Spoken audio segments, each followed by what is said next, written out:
சிந்து பைரவி சீரியலில் அடுத்த வரத்துக்கான எபிசோடில் பஞ்சாயத்து கூட்டி வச்சுருக்காங்க. அப்போ நம்ம சிந்து கிட்ட போயிட்டு, நீ ஏமாத்தி தான் சிவாவை கல்யாணம் பண்ணியா அப்படின்னு சொல்லிட்டு கேட்கவும், ஆமாம் நான் ஏமாத்தி தான் சிவாவை கல்யாணம் பண்ணேன் அப்படின்ற மாதிரி நம்ம சிந்து நடந்த எல்லா விஷயத்தையும் சொல்லிடுறாங்க. அதுக்கு அடுத்ததான் மகா இருந்துட்டு டிவோர்ஸ் பேப்பரை எடுத்துகிட்டு கொடுத்து இதில் சைன் போடு அப்படின்ற மாதிரி சொல்லிக்கிட்டு இருக்காங்க.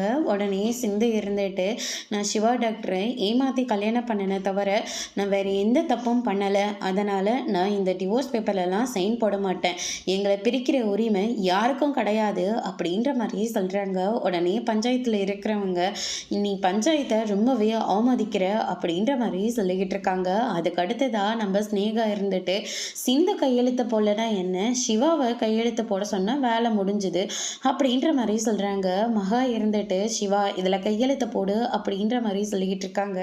அன்னபூரணி இருந்துட்டு, இதில் கையெழுத்த போடு சிவா, இல்லாட்டி இதே இடத்துல நான் என்னோட உயிரை விட்டுருவேன் அப்படின்ற மாதிரி சொல்லிக்கிட்டு இருக்காங்க.